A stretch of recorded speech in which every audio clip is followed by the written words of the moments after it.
బాధ ఉండడం లేదు లేదు లేదు బాధ ఎలాంటి బాధ ఉందంటేనండి, పవన్ కళ్యాణ్ గారు బయటపడ్డారు, మేము బయటపడలేదు బాధ విషయంలో. మీరు నమ్ముతారా? సోషల్ మీడియాలో పోస్టులు చూస్తే ఈరోజుకి నేను ఒక బాధితురాలిని. నేను నా దగ్గరికి ఒక పోస్ట్ వచ్చిన తర్వాత పోస్ట్ తీసి చదవటానికి భయపడి దాన్ని ఫార్వర్డ్ చేస్తే నా పోలీస్ ఆఫీసర్లకి నేను ఫార్వర్డ్ చేయాలి. సిగ్గుపడి నేను ఫార్వర్డ్ చేయలేకపోయాను. ఎలాంటి బాధపడుతున్నామో తెలుసా మీకు? రాబందుల్లా పడుతున్నారు. కనీసం వాళ్ళ తాలూకా పైత్యాన్ని మాటల రూపంలో నోటికి వచ్చినట్టు భావస్వేచ్ఛ ప్రకటన అని ఒకే ఒక పదం ఉపయోగించుకొని వాళ్ళు చేస్తున్న పదజాలాలు కానీ వాళ్ళు పెడుతున్న పోస్టులు కానీ చూస్తూ ఉంటే ఎవడండి ఆడు మా మీద పెట్టడానికి? పవన్ కళ్యాణ్ గారు ఇంట్లో ఆడపిల్లల మీద అఘాయిత్యం చేస్తామని ఒకడంటాడు, భువనేశ్వరి గారి గురించి దరిద్రంగా మాట్లాడేవాడు ఒకడు ఉంటాడు, లేకపోతే నారా లోకేష్ గారి గురించో నారా బ్రాహ్మణి గారి గురించో మాట్లాడేవాడు ఒకడు ఉంటాడు, మా గురించి మాట్లాడే వాళ్ళు ఒకరు ఉంటారు.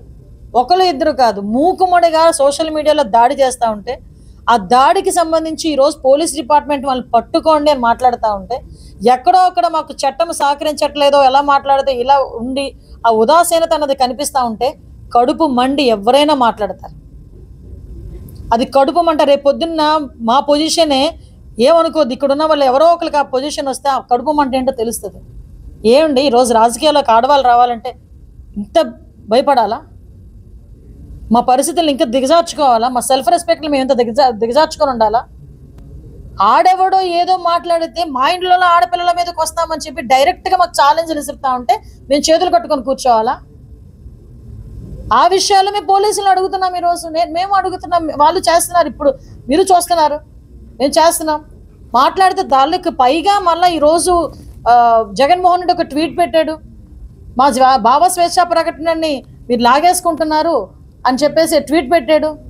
ఈరోజు గుర్తొచ్చిందా భావస్వేచ్ఛ ప్రకటన లాక్కుంటున్నాం అన్న విషయం? మీరు 5 సంవత్సరాలు మేము ఒక ఫార్వర్డ్ పోస్ట్ ట్విట్టర్లో పెట్టిన కారణంగా గౌత శిరీష ఇప్పుడు ఎమ్మెల్యే ఆవిడని సిఐడి ఆఫీసులో ఉదయం నుంచి సాయంత్రం వరకు కూర్చోబెట్టారు. బాధలు భరించి కూడా కక్ష సాధింపుగా వెళ్ళకూడదు. ఈ రాష్ట్రం అట్టడిగిపోయింది, అభివృద్ధిలో కూడా సున్నా అయిపోయింది, ఉద్యోగాలు లేక అల్లాడిపోతున్నారు, డబ్బులు లేక కనీసం రోడ్లు వేసుకోలేని పరిస్థితిలో ఉన్నామని మేమందరం కూడా ముందు ఈ వీటి మీద మేము దృష్టి పెడితే పైగా బయటకు వచ్చి వీళ్ళు ఏం మాట్లాడతారండి?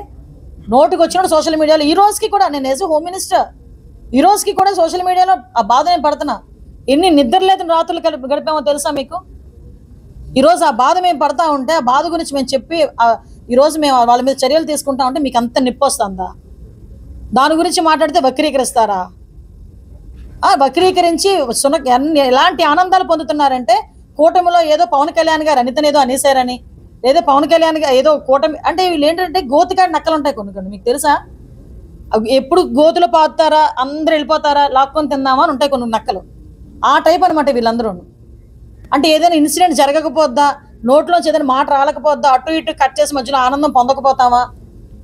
అసలు పవన్ కళ్యాణ్ గారు మాట్లాడిన సందర్భం ఏంటి కనీసం ఎవరికైనా తెలుసా? అసలు పవన్ కళ్యాణ్ గారు మాట్లాడిన సందర్భం ఏంటి? పవన్ కళ్యాణ్ గారు ఏ సందర్భంలో మాట్లాడారు? కనీసం అది కూడా మానేసి ఎంత ఆనందం పడిపోతున్నారంటే నాకు అర్థం కావట్లే. అంటే పవన్ కళ్యాణ్ గారు అనితనేదో అనేసారు అని మాట్లాడుతున్నారు తప్పించి అసలు ఏమన్నారు అన్నది అయితే ఎవరికి కనిపించట్లే. ఈరోజు మేము వన్ మినిట్ ఈరోజు నేను ఒకటే మాట్లాడుతున్నాను. ఈరోజు పోలీస్ డిపార్ట్మెంట్ వాళ్ళకి కూడా నేను క్లియర్ కట్ ఇన్స్ట్రక్షన్స్ ఇస్తున్నాం. సోషల్ మీడియాలో ఇలాంటి అబ్యూజింగ్ పోస్టులు పెట్టే వాళ్ళని కానీ, ఇలాంటి లా అండ్ ఆర్డర్ విషయంలో ఎవరైనా కొంచెం తప్పిన వాళ్ళని కానీ కంపల్సరీగా మనం అదుపులోకి తీసుకోవాలి, వాళ్ళ మీద కేసులు ఫైల్ చేయాలి. వాళ్ళు మళ్ళీ అటువంటి సిచ్యువేషన్లోకి మనం వెళ్లకుండా చూసుకునే బాధ్యత మన మీద ఉంది. ఈరోజు గవర్నమెంట్లో అన్నీ కూడా ఒక పక్క నుంచి పోలీస్ వెల్ఫేర్ చూడాలి, ఒక పక్క నుంచి పోలీస్కి ఇన్ఫ్రాస్ట్రక్చర్ ఇవ్వాలి, ఒక పక్క నుంచి పోలీసింగ్ కరెక్ట్గా జరుగుతుందో లేదో చూసుకొని వాళ్ళ ద్వారా ప్రజలందరూ క్షేమంగా ఉన్నారో లేదో చూసుకోవాలి. ఇవన్నిటిని మీద కూడా గౌరవ సీఎం గారు చాలా పర్టికులర్గా ఉన్నారు. ఎంత పర్టికులర్గా ఉన్నారంటే ఎందుకు జరుగుతుంది మొత్తం నాకు డీటెయిల్ ఇన్ఫర్మేషన్ ఇవ్వండి, ఎవరెవరు ఇలా మాట్లాడుతున్నారు, ఏం జరుగుతుంది అసలు అంటే. లాస్ట్ గవర్నమెంట్లో నేను మళ్ళీ చెప్తున్నానండి, నేరస్తులు రాజకీయ ముసుగులో చేసిన ఈ పనులన్నిటికీ కూడా ఈరోజు పర్యవేశాను. ఎంతమంది అండి, ఎవడండి వాడు బయటకు వస్తే అనాపాయసకి పనికిరానోడు 5 రూపాయల పోస్ట్ గురించి మమ్మల్ని తీసుకొచ్చి విధిలో పెడతాడా? మా ఇంట్లో